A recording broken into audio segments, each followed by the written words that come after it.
Good morning student, how are you all? I hope you are doing well. और इसके साथ ही last class में we already discuss lots of things in which I already discuss with you guys कि किस तरीके से आपका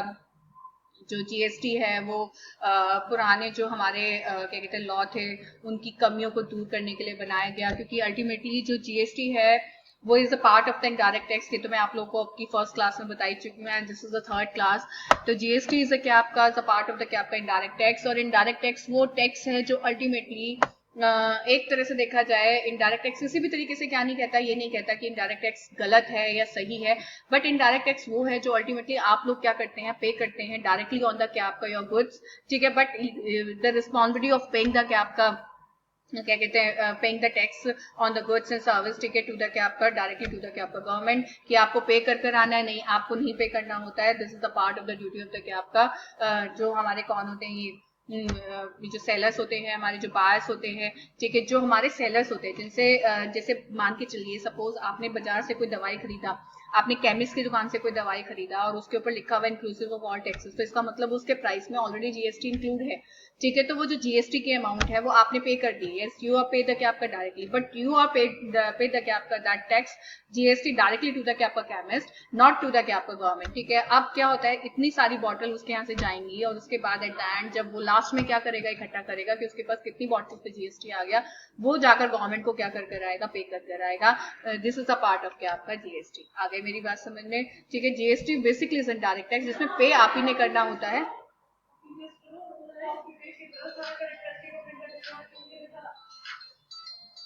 आ रहा है आप हिंदी और गूगल कर दो सारा और कॉपी पेस्ट कर दो। हाँ तो बहुत इजी है, फिर मैं इनके पीछे क्यों पड़ी हूँ? अरे इनसे होगा भी नहीं ढंग से, वो भी नहीं था। अच्छा और एक बात और सुनो, मैं 8 मिनट में आ रही हूँ आपके पास। अच्छा और सुनो वो चलो आप कर लो, ठीक है, ये मैं आपको शेयर कर देती हूँ। मत कर, मैं अपने आप ढूंढ लूंगी। ठीक है, नहीं अच्छा है इसमें फीचर्स मैंने स्लाइड ढूंढी थी। व्हाट इज एंटरप्रेन्योरशिप इन हिंदी डाल देना, कर दो ना स्लाइड्स भी ढूंढ रहे हो वैसे भी तो मेहनत है। ठीक है ठीक, और फिर वो लास्ट चीज को मेल कर दो, उसमें सारा नहीं है, लास्ट का नहीं है उसमें वेबिनार वाला, वेबिनार कम्युनिटी कुछ भी नहीं है।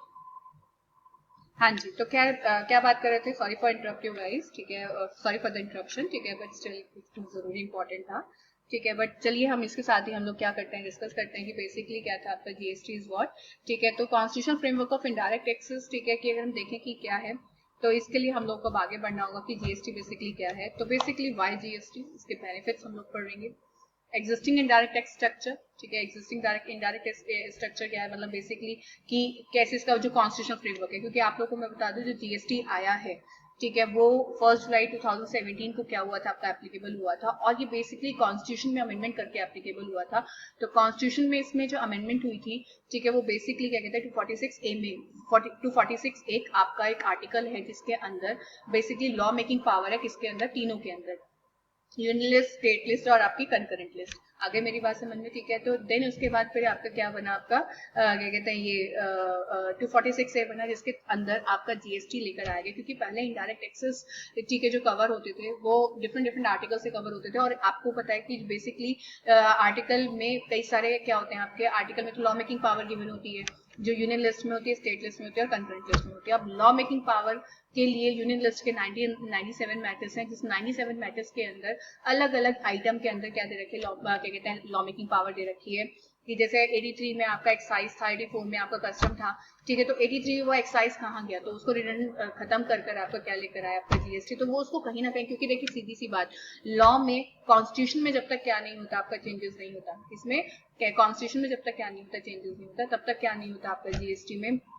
को आप एप्लीकेबल नहीं कर सकते थे, क्योंकि जीएसटी के लिए किसी भी नए लॉ के लिए कॉन्स्टिट्यूशन में जगह होनी जरूरी होती है, और कॉन्स्टिट्यूशन में जब तक जगह नहीं होगी तब तक आपका जीएसटी में क्या नहीं होगा, कोई भी मतलब वो एप्लीकेबल ही नहीं होगा, कोई फ्रेमवर्क ही नहीं है। तो वो ये फीचर्स है इसके अंदर, जीएसटी काउंसिल है, मेन फीचर है जीएसटीएन आपका क्या होता है, आपका जीएसटी जो पूरा का पूरा इसका स्ट्रक्चर है वो दिया हुआ है इसके अंदर। रोल ऑफ सीबीसी की सीधी सी बात, role of CBC central board of excise and custom पे फॉरवर्ड, इसके लिए वैसे अलग से क्या बनी हुई है, अथॉरिटी बनी हुई है, बट फिर की सीबीसी का रोल इसके अंदर क्या है। वाई द जीएसटी बेनिफिट, सबसे पहले टू ट्रेड, सबसे पहले इसने इसके बेनिफिट्स जो मैं आप लोगों को बता रही थी कि बेसिकली एक मुझे एक चार्ट बताना था आपको, चार्ट मैं आपको बता देती हूँ। कि सबसे पहले तो इसमें जो डिफरेंट डिफरेंट क्या थे टैक्सेस थे, अलग अलग टैक्स थे, जैसे क्या कहते हैं आपका एक्साइज था, आपका सीएसटी था, आपका वेट था, और आपका कई सारे क्या थे आपके टैक्स थे, उसको खत्म करके आपका क्या लेकर आए, आपका ये जीएसटी लेकर आए।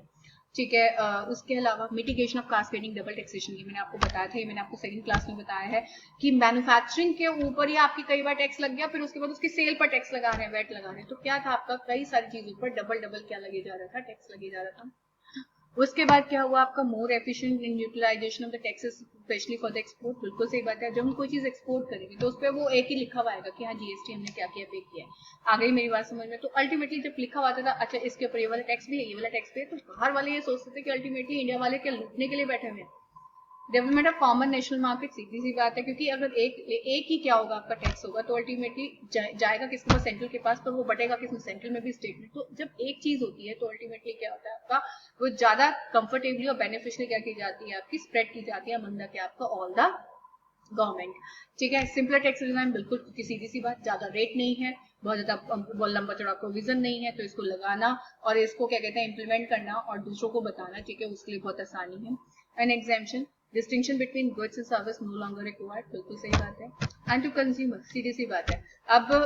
पहले तो ये था कि सर्विस पे सर्विस टैक्स लगेगा और गुड्स पे वेट लगेगा, आगे मेरी बात समझ में, सेंट्रल लेवल पर उस पर एक्साइज लगेगा, और अगर इंटर स्टेट करते तो सीएसटी लगेगा, आगे मेरी बात समझ में। अब कोई डिफरेंस नहीं है,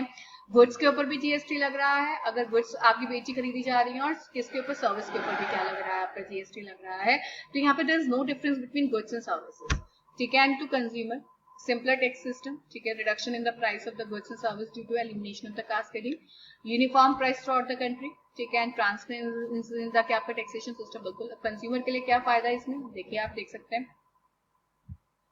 consumer simpler tax system, simpler tax system जानते हैं कि भाई सीधी सी बात, कंज्यूमर को फालतू इधर उधर जाना ही नहीं, उसके लिए तो क्या है, केवल एक ही क्या है आपका क्या कहते हैं टैक्स सिस्टम है, वो क्या है आपका ये reduction in the price of the goods and services due to elimination. बिल्कुल सही बात है। अब देखिए, जब एक ही चीज के ऊपर 10 बार टैक्स लग रहा था, तो अल्टीमेटली अब वो एक ही टैक्स लगेगा, तो अल्टीमेटली क्या हो गया, जो जितनी भी गुड्स एंड सर्विसेज उसको जो कास्केडिंग इफेक्ट था उसकी वजह से क्या हुआ आपका, वो खत्म हो गया, क्योंकि एक टैक्स लगा तो प्राइस अपने आप ही रिड्यूस हो गए चीजों के।